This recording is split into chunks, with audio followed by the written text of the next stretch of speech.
comenzó un amanecer galáctico, el tiempo del no tiempo, y para muchos, el inicio de una nueva era. Conforme avanzamos en el tiempo, grandes profecías antiguas parecen estar a punto de cumplirse.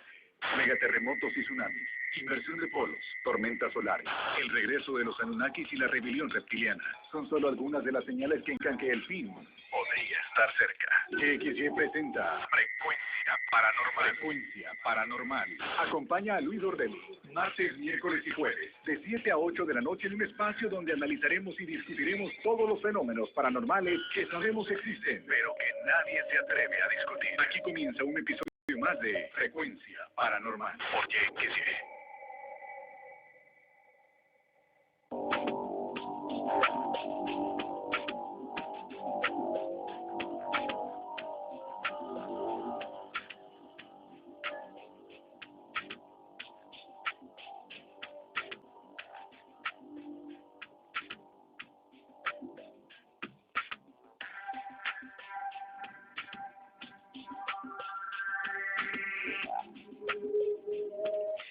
De la noche, 12 minutos, damas y caballeros, bienvenidos a una edición más de Frecuencia Paranormal, un capítulo más donde discutimos los fenómenos paranormales que sabemos existen, pero que nadie se atreve a discutir.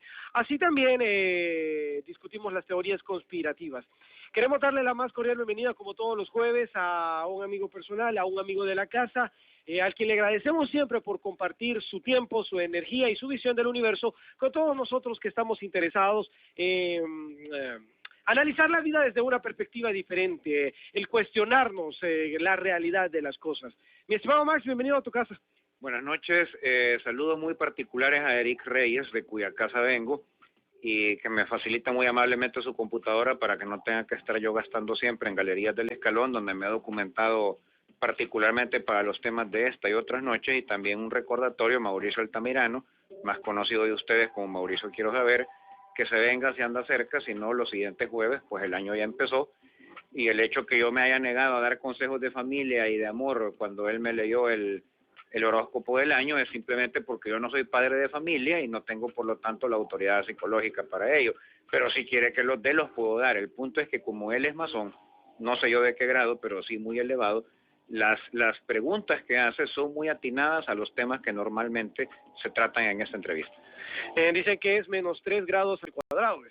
Bueno, en todo caso será menos 3 grados centígrados por la época. Damas y caballeros, hoy estamos en temporada alta de comerciales, tenemos poco tiempo de programa, así es que aceleramos la cuestión que nos atañe el día de hoy. Tecnología nazi, la base Antártida que hay escondida y privada para todos nosotros, los seres humanos. Segunda parte. Hoy vamos a platicar y vamos a conocer, aquí está. Hoy vamos a conocer de la mano de Max Brannon qué tipo de tecnologías son las que se encuentran ocultas bajo la nieve, que son en teoría posesión de los nazis. Bueno, serían actualmente posesión del gobierno alemán, te voy a explicar por qué. Aunque bueno, no sé. Pero vamos con la introducción que me pedías, ¿no? Y luego vamos a dar la aclaración y entre otras cosas, por qué es que nadie tiene acceso a esto, por qué es que está sitiado, y vamos a ir conociendo algunas de las tecnologías. Si nos queda tiempo al final del programa, vamos a compartir la tertulia que teníamos con Max fuera del aire comercial afuera de los comerciales acerca de la película Éxodo. Así es que vamos con esta pequeña introducción. Ingresen a mi fanpage, ahí voy a postear este video, que es una serie de varios videos de un canal de YouTube que se llama Base Agarty, y se llama, este es el número 4, Antártida, Conspiración Antártica. Así comienza este episodio. Estas son imágenes del vídeo oficial de la expedición norteamericana a la Antártida de 1946-1947. Vemos cómo el comandante Bunger descubre una gran cadena lacustre templada. Todos son imágenes oficiales, recogidas por los miembros de esta expedición capitaneada por el almirante Richard Bell. Pero hoy día no hay información alguna sobre todos esos lagos y sobre todos esos territorios fascinantes. ¿Dónde están esos lagos? ¿Por qué no nos muestran imágenes? ¿Cómo es que no nos informa nadie de sus aguas, su vegetación, su fauna? Todo el interior de la Antártida es un territorio controlado y prohibido. No te dejan ir allá. Sencillamente es territorio prohibido. Los mapas actuales ocultan estos lagos, así como todo el interior del continente subpolar. Mira un mapa de la Antártida. No los encontrarás, no están señalados. Oficialmente no existen. Y sin embargo tenemos imágenes suyas, recogidas por la misma expedición norteamericana de 1946-1947. Curiosamente un año después de la Segunda Guerra Mundial. ¿Qué fueron a hacer allá? En el interior de la Antártida no hay solo hielo, y el sistema mundial nos miente. Nos mienten, Max Vernon. ¿Qué hay allá? ¿Por qué se fue justo después de terminada la Segunda Guerra Mundial? Era parte de lo que platicábamos el programa pasado. Un breve recordatorio a la gente para darle paso a las tecnologías que podrían estar ocultas acá, acerca de qué hay allá, por qué después terminada la Guerra Mundial y por qué no nos dejan ir, por qué nos ocultan todo esto. Sí, en el programa anterior mencioné con pelo, fechas, señales, nombres incluso de submarinos y el posible estado terminal de la tumba de Hitler en Bariloche, en una isla interior del lago Neuquén, que es donde se encuentra el Club de Tiro Nueva Baviera, que hubo un periplo del alto mando alemán, principalmente del mando naval y del mando científico, que no lograron secuestrar los británicos, los soviéticos, los norteamericanos, ni posteriormente los israelitas, cuando ya se organizó el Estado de Israel, hacia las bases alemanas en la Antártida, que eran, más de 32, especializadas cada una en diferentes tipos de experimentación y extracción de minerales. Dichas bases no se habían rendido. Yo quiero decir que cuando llegue el fin de la guerra en Europa, el 3 de mayo de 1945, con la firma de los acuerdos de paz de Potsdam, los centros de comando alemanes más alejados de Europa y más alejados de los frentes de guerra donde estaban los ejércitos de ocupación no recibieron la noticia hasta muchos meses después. Es por esta razón que hubo escuadras enteras de submarinos que se mantuvieron luchando 1, 2 y hasta 3 años. Posteriormente se rindieron en la Rada de Buenos Aires, en la base de Comodoro Rivadavia, en Argentina, y muchos de ellos se quedaron a ir ahí, otros fueron repatriados a Alemania y no fueron juzgados jamás por haber luchado después del periodo de guerra, porque los aliados comprendieron que las líneas estaban cortadas. Yo teoricé en el programa anterior que el mando alemán, Hitler incluido, llegó a la Antártida y planearon, porque todas estas bases estaban interconectadas por relay de sistemas de comunicaciones avanzados para su época, que hoy ya serían lo más común y corriente y computacionales, planeaban de una manera u otra irse infiltrando poco a poco en Argentina, montar ahí corporaciones industriales y capacitar a los regímenes argentino, chileno, paraguayo, uruguayo y también el de Brasil, que habían sido pronazis hasta ese momento, para crear un polo de desarrollo y de recepción de refugiados europeos nazifascistas, o sea, no solo alemanes, sino también italianos y de los países que les habían ayudado durante el conflicto, para montar ahí un cuarto Reich. Pero esto ya no fue posible debido a que la política de Sudamérica cambió, tuvieron que alinearse con la OTAN, los Estados Unidos e Inglaterra les dijeron, bueno, con nosotros o contra nosotros, y miren lo que acabamos de hacer con Europa y Japón, no nos tienten porque a ustedes argentinos los quitamos así en un pin, y se realinearon. Entonces no se iba a quedar toda esta gente alemana y sus inventos en Antártida aguantando el frío, sino que se infiltraron poco a poco siempre en la Argentina, unos poquitos en Chile y en Uruguay. Los inventos, sus planos y los prototipos los dejaron abandonados, o por mejor decir, almacenados en la Antártida, a la espera de mejores días, y ellos se difuminaron como civiles más en el resto de la población alemana de Sudamérica, montando empresas pero de mediano calado, sin tratar de intervenir en la política, sí manteniendo contacto con los militares para que no lo fueran a descubrir, pero ya no tratando de montar regímenes a la copia de ellos. Esto quiere decir que la Antártida, especialmente en el territorio explorado por Alemania, que fue conocido como Nueva Suabia o Neue Schwabenland, que todavía es considerado tal en la constitución alemana de esta época, debe haber un depósito de conocimientos tecnológicos y aún paranormales avanzados para su época, y quién sabe si para la nuestra, que de poderse llegar a él y poder montar esos prototipos en funcionamiento de nuevo, podría significar, por ejemplo, la revolución de las comunicaciones, de la cultura y de la crisis de la energía. Solamente para que tengan una idea de lo que puede significar políticamente eso. Si entre dichos secretos está, como creo que está, y la mayor parte de los documentadores de estos temas, aún los que están en contra de los nazis, están de acuerdo en esto, se encuentra el secreto de la antigravitación universal, adiós industria del petróleo. Y quien dijo adiós industria del petróleo dice adiós PDVSA, adiós Alba Petróleos, adiós OPEP, adiós guerras de Israel contra Israel, fundamentalismo musulmán y todos los relajos del Medio Oriente, que nos quieren dar la paja, que son en nombre de la religión y que todos sabemos que son simplemente para ver quién se va a quedar con los mantos de un combustible químico que, de haber inventos de antigravitación, motores de antigravitación adaptables a todos los vehículos en la Antártida, eso quedaría tan obsoleto como hacer fuego con pedernales actualmente. ¿Cómo funcionaría esta tecnología?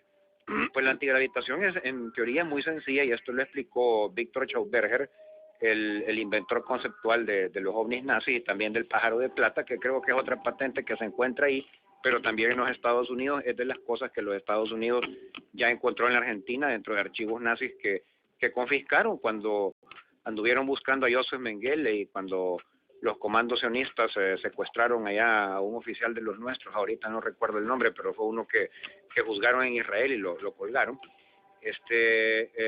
Veamos, por ejemplo, la antigravitación. La Tierra, el planeta que habitamos, tiene una carga magnética general que nos mantiene anclados o atados a ella en todo momento, pero existen además cargas locales. Por ejemplo, bajo el piso de esta radio se podría decir que hay una carga positiva promedio, por decirte algo, de 135 ohmios, que determina que no va a haber resistencia para las emisiones de radio de estas instalaciones. Pero ya si salimos en la manzana siguiente, probablemente la resistencia de la Tierra sea solo de 125 ohmios de carga positiva. A la altura del Colegio Sagrado Corazón tal vez sea de 140 ohmios, es variable, ¿verdad? Entonces, si tú construyes algo como una plataforma volante, que su parte inferior esté electroimantada y cargada con la misma positividad de la Tierra, por aquella ley de la física electrónica de que polos de la misma naturaleza se repelen, dicha plataforma debería sobrevolar el relieve de la Tierra. Pero para que lo sobrevuele de una manera estable, que no sea como estar sintiendo un terremoto constantemente, si de 135 ohmios es la frecuencia vibracional que hay aquí, de 135 tiene que ser también la superficie sobre la cual estés parado. Eso significa que al ir navegando en torno de la Tierra o en el periplo que se haga dentro de un mismo país, tiene que haber una máquina osciloscopio que de una manera automatizada vaya cambiando el ohmiaje, por así decir, del vehículo en el cual te desplazas, a que sea constantemente el mismo que existe sobre el territorio. El mismo principio del tren electromagnético japonés, que propiamente no rueda, sino que flota sobre los rieles. Este sería el caso de los platillos voladores, que no son interplanetarios, pero que sí son suborbitales. Por eso es que el almirante Byrd, cuando regresa de su fracasada expedición antártica, que fue conocida como Operación High Jump, y que los mismos medios gringos, ridiculizándolo para neutralizarlo en política, porque perdió 4 cruceros y un acorazado contra armas manipuladas por no se sabe quién, porque él no quiso admitir que eran alemanes que no se habían rendido todavía, y sobre todo la naturaleza de los hundimientos fue misteriosísima, porque es que los buques simplemente desaparecían, no es que algo los partía y se iban en el agua. Al dar sus declaraciones ante el Comité de Servicios Armados del Congreso dijo: recomiendo altamente que se siga adelante con la operación Paperclip y con la operación Schaeffer para traer a los Estados Unidos de Norteamérica y Canadá científicos nazis y fascistas emigrantes que de su voluntad o secuestrados quieran venir, especialmente en el área de la astronáutica, dijo él, y de la balística intercontinental, por una razón, fíjate bien la razón que apuntó, porque el día de mañana los Estados Unidos y sus aliados pueden enfrentar ataques relámpago del uno al otro polo en cuestión de minutos. Alguien ha dicho que estaba hablando de los misiles balísticos intercontinentales. Es posible que los haya intuido, pero yo quiero decir una cosa: actualmente con los mejores misiles balísticos intercontinentales que tenga la comunidad militar occidental o los mismos rusos, se puede atacar de una potencia a otra, y sin embargo tardarían de 4 a 8 horas en llegar a sus blancos, no como él dijo, minutos. Entonces él estaba hablando de armas cuya capacidad de desplazamiento ya no era química, sino que era antigravitacional. Como comprenderemos, la disposición del combustible, por así llamarlo, o del medio de desplazamiento antigravitacional para fines civiles, echaría abajo la industria del petróleo y probablemente los ejércitos desarrollados de la Tierra para siempre jamás. Por lo menos las máquinas pesadas de esos ejércitos. Es evidente que no así las infanterías o las caballerías. ¿Qué otro tipo de tecnología estaban experimentando? El campo de fuerza, vaya. ¿A qué le llamas campo de fuerza? Todos habremos visto en las películas de ciencia ficción esta especie de cortina invisible que se tiende alrededor de la nave y que no es posible penetrarla porque lo que trata de hacerlo se incendia, se desintegra o se desaparece. En el reporte que dio el almirante Byrd de la pérdida de sus unidades navales, lo que ocurría es que estas detectaban en su radar que había algo enfrente, que no se podía ver, o lo que más se podía ver era algo así como una aurora boreal. Ahora, recuerda a todos los estudiantes de ciencias naturales y especialmente los de agronomía que las auroras boreales son propias del polo norte, no del polo sur. En el polo sur no se tienen que ver y sin embargo ellos veían algo como una aurora boreal enfrente. Cuando cargaban hacia eso, porque Bert se los ordenaba, porque él mismo no sabía qué era, y su misión era desembarcar, iban desapareciendo gradualmente, pero desaparecían pacíficamente. No es como que tuvieras de repente el buque partido y lo que iba adelante que se hundía en el mar, sino que simplemente se iba difuminando en el aire. Entonces aquí habría que cuestionarse qué tipo de campo de esfuerzo era y incluso hay filmaciones de eso. En estos reportajes que ha estado pasando, en varios de ellos, hay filmaciones de la época. ¿Eran campos de fuerza desintegrantes o eran campos de fuerza teleportadores que te enviaban a una Antártida paralela, a un mundo paralelo, a un, como la llamaban los griegos, la Antictonia, el gemelo sutil de la Tierra, donde tal vez el eje sí ganó? Porque los vehículos militares no se veían destruidos, se veían simplemente desaparecidos en forma gradual. Otro tipo de tecnología que se encontró fue la transmisión radial instantánea, cuando los aviones aliados empezaron a sobrevolar la Antártida, y esto fue lo más misterioso del caso, que la bombardearon. Y entonces uno se pregunta, bueno, ¿a quién estaban bombardeando? Ahí no hay esquimales, los esquimales son del Polo Norte o de su vecindad. Estarían bombardeando pingüinos, estarían bombardeando osos polares, pues nadie gasta bombas de 500 o 1000 libras en animalitos así, pues ni los cazadores hacen eso. Estaban bombardeando posiciones de alguien o de algo, y esos bombardeos se dieron todavía después, hasta en los años 50.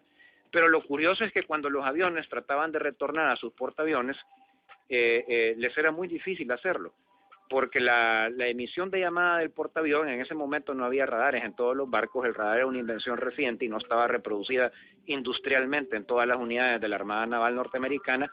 Había que traerlos a pista de nuevo diciendo aquí, por ejemplo, Mayday, Mayday, aquí pista flotante número 4 a la altura del paralelo tal, latitud no sé cuánto, ¿va? Pero eso lo oían ellos como con eco desde una treintena de posiciones diferentes en la Antártida. ¿Cómo lograban un eco dispersante? Es posible que sea un arma que la OTAN ya tenga ahora, por sus investigaciones en la Antártida. Otro tipo de... O sea, para no quedarnos cortados, porque tengo que ir ya a la pausa comercial, mi estimado amigo, solo coméntanos de qué otro tipo de tecnología vas a hablar. El submarino fantasma. Ok. Antes de hablar de submarino fantasma, te voy a dejar la pregunta al aire para después de la pausa comercial que nos respondas. ¿De dónde obtenían ellos esta tecnología tan asombrosa como el campo de fuerza? Mi pregunta tiene varias hipótesis que se me vienen a la gente, a la mente en imaginación de tanta película que he visto, es decir, y de la información real que de repente encontramos, incluso la que tú nos compartes. Es decir, pudo haber sido tecnología extraterrestre, pudo haber sido tecnología de esa antitierra donde el eje sí ganó. Te lo voy a responder. No, ahorita no, aquí no, después hay que dejar a la gente picada. Bueno. Después de la pausa comercial. Es decir, a mí se me ocurre incluso de que puede ser en esta otra tierra donde el eje sí gana, que está tratando de ganar acá. No, a sabiendas de que los polos son aperturas de viaje espacio-temporal, digo, miren, ¿saben qué? Vamos a acercar esto y vamos a... armamenticemos a una nación que proteja la abertura para que los bárbaros del otro lado no puedan penetrar acá. Vamos a analizar de dónde viene esa tecnología. Tengo una llamada, Max, vamos a ver que si hay alguien, antes de que se nos vaya. Frecuencia Paranormal, buenas noches, XY. Solo para abonar allí lo que estaba diciendo ahí tu compañero. Adelante, por favor. Se refiere a Adolf Eichmann, al que capturaron. ¿Adolf qué? Adolf Eichmann. Que está portando... sí, bueno, Adolf... Déjalo terminar. ¿Algo más, compañero? No solo eso. Sí, lo que quería aportar, yo le agradezco. Adolf Eichmann fue el que los judíos capturaron en Buenos Aires, que es el que te digo que juzgaron después en Israel y ahí lo ahorcaron. Junto con él capturaron un montón de archivos de inventos de estos ya sacados a territorio argentino. Ok, quédense con nosotros, Max Brannon en cabina, periodista e investigador, con quien estamos platicando acerca de tecnología nazi después de la Segunda Guerra Mundial que se encuentra en la base Antártida. Vamos a escuchar a Max cómo podrían haber desarrollado este campo de fuerza y otras tecnologías. Y si nos queda tiempo, hablamos de la película Éxodo. Quédense con nosotros, ya regresamos.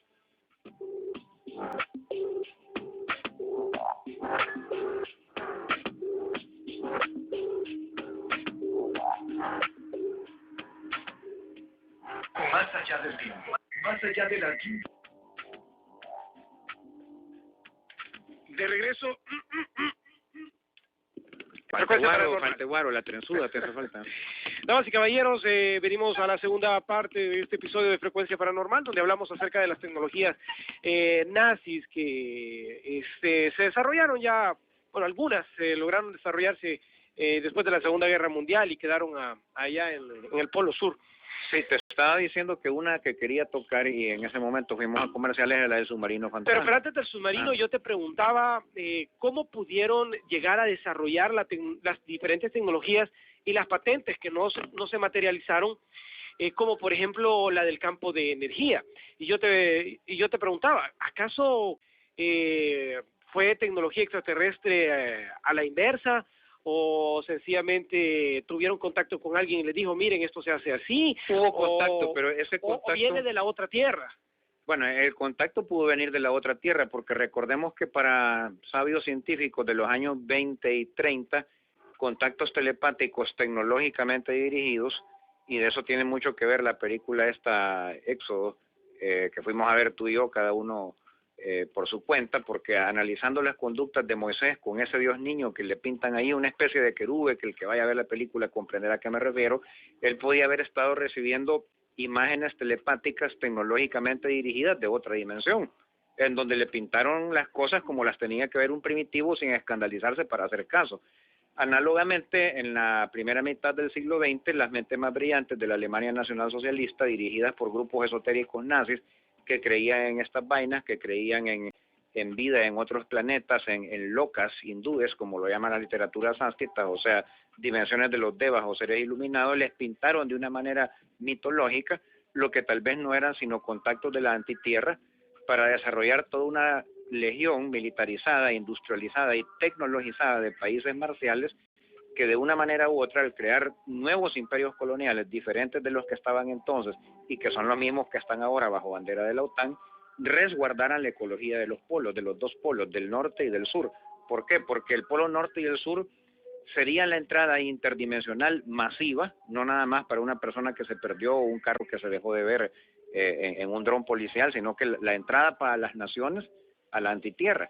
Habiendo visto los seres de la antitierra que nosotros habíamos alcanzado un nivel tecnológico ya pareable con el que ellos tenían, podrían haber llegado a la conclusión, tenemos que parar a estos tipos, si no se nos van a venir encima como Cortés encima de las naciones indígenas en América. ¿Pudo haber habido contacto extraterrestre también? Es que la antitierra... no, si lo planteamos la vez pasada, que al final es extraterrestre. Porque es un universo paralelo. Me refiero en este mismo plano dimensional con civilizaciones más avanzadas, ya sea humanoides o de otro tipo. Creo que lo hubo con civilizaciones más avanzadas que ya están poblando la Tierra en el futuro.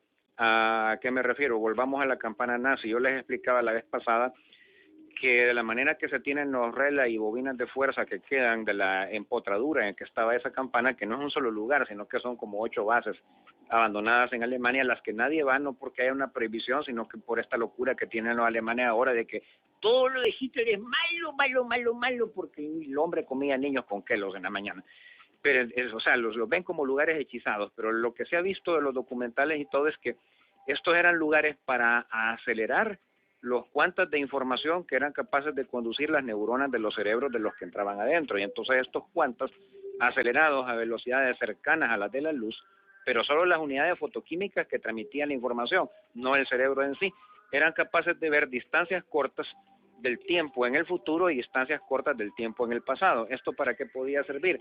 Bueno, por ejemplo, para alterar el curso de las batallas, para no firmar o sí firmar un tratado que tal vez convenía o no convenía, para manejar la propaganda de una manera que pegara mejor en el espíritu de los aliados y no de la propia población que ya se tenía.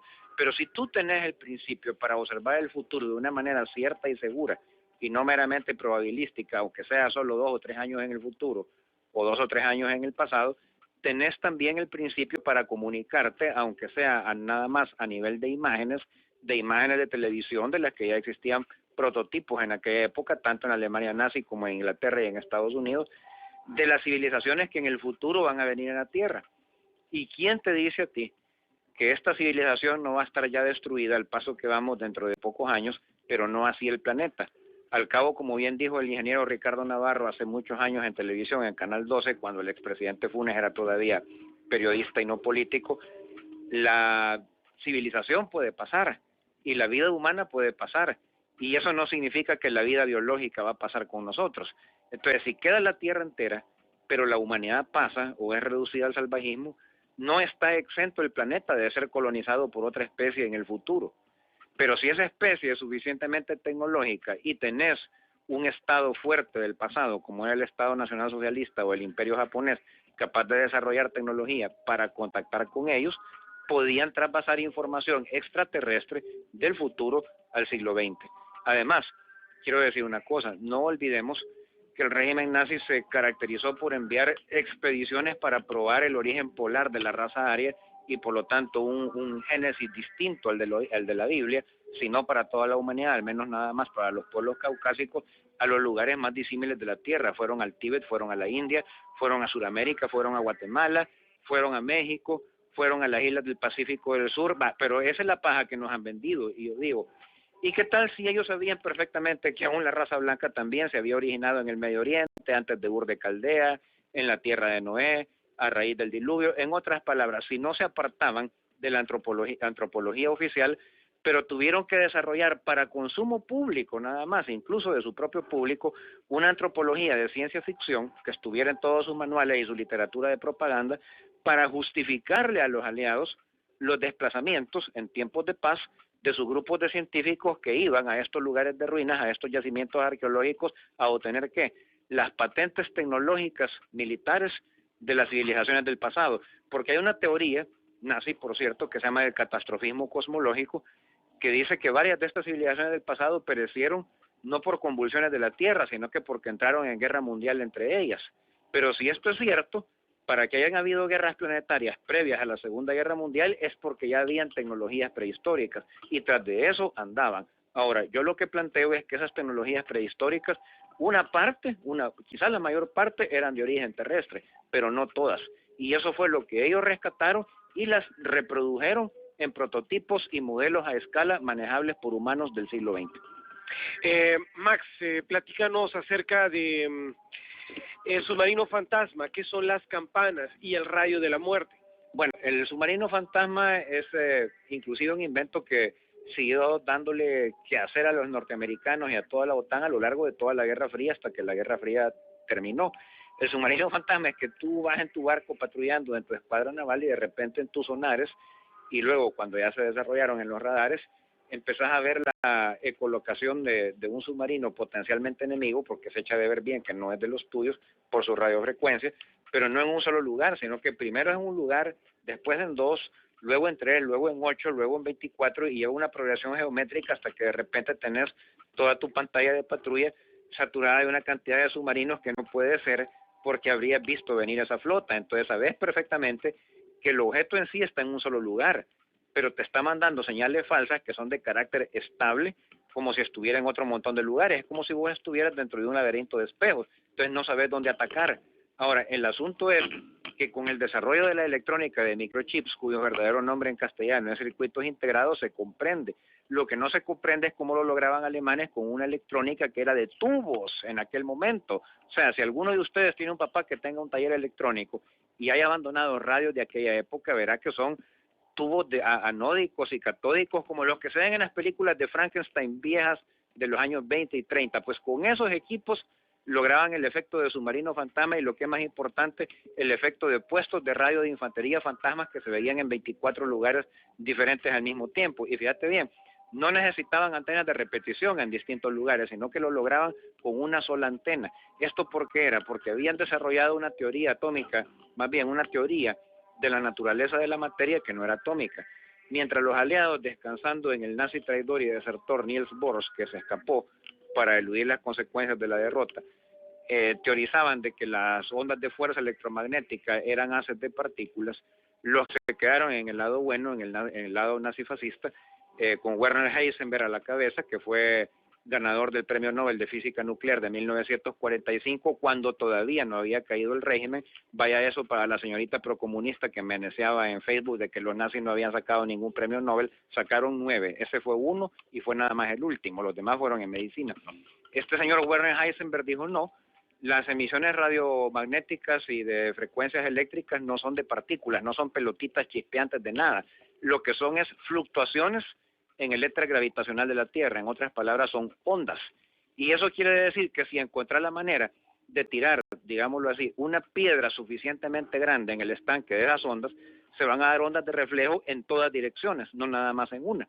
Entonces, si logras ondas de reflejo en todas direcciones, podés confundir los sistemas electrónicos del enemigo hasta el extremo de que no sepan dónde estás, porque te creen presente en todas partes. Con este mismo sistema de ondas, por ejemplo, un grupo terrorista actual musulmán, por ejemplo, suficientemente documentado en cuestiones de física electrónica y que tenga matemáticos, podría llevar a cabo un ataque electrónico masivo sobre los Estados Unidos o las instalaciones de la OTAN sin utilizar virus, simplemente confundiendo las emisiones radioeléctricas de tipo telefónico en que se basa la computación de un país. Bastaría con bombardear ese país con una emisión de ondas de ultra baja frecuencia, como lo que se supone que los chinos y los coreanos del norte han logrado, pero no lo han ejercido más que en el ataque a la Sony con el satélite llamado Ojo Dorado, ¿verdad? Pero no haría falta un satélite. Por último, puedes enterrar una cosa en un desierto, activarla a control remoto y que emita ese pulso electromagnético. Aparentemente los alemanes ya lo tenían. Estaba también, ¿cómo se llama?, el tanque invisible. El tanque invisible no es que no se veía, si tú estabas enfrente de él, pues lo podías ver. Pero lo que pasa es que tenía una coraza de fuerza alrededor, que todo lo que disparabas, el tanque desarrollaba una gravedad interior porque estaba todo lleno de relay a su alrededor, relay aislado, que le generaba una gravedad interior. Entonces, le dispararas bazucazos, balas, granadazos o lo que sea, todo eso se iba a desviar a la derecha, a la izquierda o hacia arriba, e iba a reventar detrás, pero no en el tanque. Había otro invento que tenían también, que era el rayo de la muerte. Eso te iba a preguntar, ¿en qué consistía? Muchos lo han confundido con un láser. No era un láser, era un cañón del tamaño del cañón Big Bertha, que sale en muchas películas de la Segunda Guerra Mundial, que se lo toman unos comandos británicos en una isla griega. Ese ataque fue real y esa base de ese cañón, cuyos cañonazos llegaban hasta Egipto, era real. Entonces era un cañón de este tipo que se podía desplazar sobre una base de orugas, o sea, tenía como su propio tanquecito donde iba una tripulación de 30 que lo manejaba.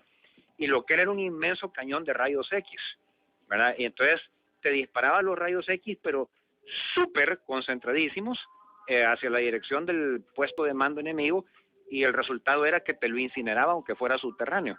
Ahora bien, todo el camino a lo largo de la piedra hasta llegar a la cámara subterránea donde se encontraban los generales enemigos, que era el caso, por ejemplo, de los túneles de alto mando en Londres y todo, la tierra que estaba en medio, eso no se iba a incinerar, sino solamente el blanco final. ¿Y lograron desarrollar esta teoría o quedó a nivel de patente?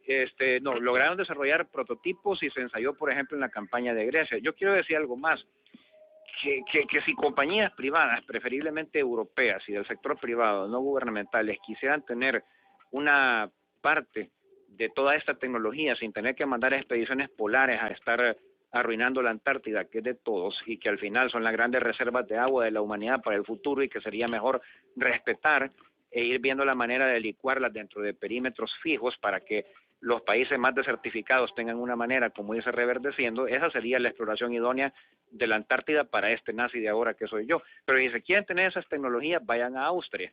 Y a Austria, váyanse al glaciar de Zillertal, a la base del glaciar de Zillertal y de la base del glaciar de Lutzenwald. En la base de esos dos glaciales hay un valle, el llamado Valle de Zillertal, que llega hasta la frontera suiza y se adentra en Suiza. Hasta donde llega la frontera suiza, abajo hay una base subterránea nazi que tiene la extensión poco más o menos de la ciudad de San Salvador. Solo en Liechtenstein, en Austria, en Suiza, en la República Checa y en Eslovaquia van a encontrar suficientes testigos judíos y no judíos de más de 300.000 personas que trabajaron ahí. Cuando los soviéticos se aproximaban, porque inicialmente los soviéticos ocuparon toda Austria, pero luego en virtud de los acuerdos de Potsdam evacuaron una parte para que los aliados pudieran tener también la suya, lo que hicieron los alemanes fue que evacuaron a todo el personal científico, evacuaron a todos los prisioneros y volaron las aberturas. Una parte de las aberturas ya las desbloqueó el gobierno austríaco y está sacando preciosidades de patentes y de pequeñas tecnologías para la industria mediana y la industria energética. Pero la mayor parte de la base, que es toda una ciudad subterránea, está ahí todavía bajo tierra y no se puede entrar por las voladuras que los mismos oficiales en evacuación desataron en el tiempo de la guerra. Ahí adentro están todas las mismas patentes que en la Antártida, sin necesidad de ir a desarrollar búsquedas polares que arruinan el ecosistema. Max, quiero agradecerte nuevamente por compartir tu tiempo, tu energía, por hacer el esfuerzo de compartir tu visión del universo con nosotros, por estar aquí en tu casa. Quiero hacerte la invitación para que el próximo jueves hagamos otro programa de preguntas abiertas, donde te podamos preguntar lo que Yo quisiera que el próximo jueves quede abierto a preguntas para todo lo que se ha hablado en estos últimos 2 programas, y nada más recordarle a la misión alemana en El Salvador, o sea, a la Embajada de la República Federal Alemana, que como ellos no suprimieron de su constitución jamás los derechos soberanos adquiridos sobre Nueva Suabia, que es un territorio equivalente a toda Ucrania, al centro de Europa, ni Naciones Unidas les ha quitado ese reconocimiento técnica y legalmente, es colonia de ellos todavía, porque inclusive Alemania se apoderó de eso en tiempos de paz, o sea, nadie se los disputó. Entonces yo creo que Alemania, incorporada al Consejo de Seguridad de Naciones Unidas, podría hacer mucho por preservar la limpieza de la Antártida y para convertirla en una zona de paz, libre de armas de destrucción masiva y que sea dedicada únicamente a transformarla en un vergel de la tierra y fuente de producción de agua limpia para todas las naciones desertificadas. Si además fueran alemanes los que controlaran esa agencia, yo me felicitaría de haber dado esta idea, porque una cosa sí puedo decirte de ellos: esa gente no roba. Y si roba es que nacieron con defectos genéticos. Gracias, Max. Buena vibra para ti. Damas y caballeros, quiero invitarlos a que ingresen a mi fanpage. Estas son algunas de las entradas que he publicado el día de hoy. Les voy a leer los titulares y parte nada más de la noticia, porque ya me tengo que ir. Ya está DJ Negro por acá para compartir con ustedes una edición más de Zona Dance. Científicos convierten metales en supermateriales mediante el uso de láser. Científicos de la Universidad de Rochester han conseguido convertir metales en un supermaterial aplicando el láser de pulso electromagnético ultracorto. La sustancia obtenida es pluvio-repelente, capaz de absorber la luz y purificarse por sí misma. ¿Qué significa esto? Tienen que leerlo. Hay un fenómeno muy curioso que se dio en Mongolia. 3 soles alumbran el cielo. Ahí está la explicación y está el video para aquellos paranormales que quieran checarlo. Y esta se me quedó, esta la voy a platicar con Max el próximo jueves. 2 enormes lagos se secan en unas semanas en Groenlandia. Y esto pues es una catástrofe medioambiental que no sabemos si es provocada o no es, o es natural. Solo una cosa curiosa, fíjate que en Groenlandia se están secando lagos, mientras que en la Antártida el lago interior más grande y poderoso, que es como el tamaño del lago Michigan, conocido como lago Vostok, porque quienes lo dieron a conocer al público fue la Unión Soviética, donde hay una base abandonada de la Unión Soviética, ese ha aumentado 3 veces su caudal. Entonces, no sé, a mí me da la impresión, pero es solo una impresión subjetiva, ¿no?, que hay algún tipo de sistema circulatorio de aguas por el interior de la Tierra que viaja de un lado al otro. Sí, Okay. Esto pareciera validar la teoría de la Tierra hueca. Otra entrada tiene por título: el reloj del juicio final puede avanzar más hacia la medianoche. El Boletín de los Científicos Atómicos está dispuesto a emitir un anuncio importante sobre el reloj del juicio final el día de hoy. Se cree que el minutero podría acercarse más a la medianoche. Si ustedes quieren saber de qué se trata esto pues tienen que leerlo. La invitación es para que ingresen a Super Dordelli. Se escribe unido WLY al final. Otra de las entradas tiene que ver con el Área 51. La pregunta es: ¿qué se está moviendo en la misteriosa Área 51? Hay un gráfico de una imagen satelital de 1968 y una del 2014, las que muestran al parecer una construcción de un enorme hangar. El tamaño, la ubicación, el momento de la construcción de la estructura lleva muchos años y se pregunta uno qué estarán ocultando adentro y por qué tiene alguna especie de desplazamiento. Prueban por primera vez una prometedora vacuna contra el cáncer en humanos. Hayan 2 agujeros negros a punto de colisionar. Conozca a la mujer que es incapaz de sentir miedo. Interestelar. La Vía Láctea podría contar con un pasadizo a otras galaxias, así como lo apunta la película que hace poco se estrenó en los cines. Descubren en el espacio partículas fantasmas que aluden a la vida extraterrestre y graban en vivo misteriosas señales de radio procedentes del espacio a 5,000 millones de años luz. No sé si es estas las que tienen que ver con unas ondas de radio de una milésima de segundo. Pero igual, si ustedes quieren saber más, los invito a que ingresen a Super Dordelli Unido. Estas proceden de radio X, Y extraterrestre en la creación anterior. donde ocurre que esa radio es nazi y es esotérica, están escuchando este programa, entonces están tratando de sintonizar. Y la conduce Max Brano. y Dordelli es entrevistado. Ok, damas y caballeros, qué gusto que nos hayan permitido estar ahí con ustedes y ustedes estar con nosotros. Buena vibra para todos. Recuerden, nos vemos siempre martes, miércoles y jueves a las 7 de la noche, justo después de los grandes de Europa. Mi nombre es Luis Dordelli y quiero invitarte a que nos sigas en las redes sociales como @Radio YXY, YXY no te compliques, y si quieres saber más, Super Dordelli, unido LLY al final. El próximo martes tenemos variantes en las temáticas en los invitados, tanto para martes, para miércoles, y el jueves preguntas abiertas con Max Brannon. Buena vibra para todos.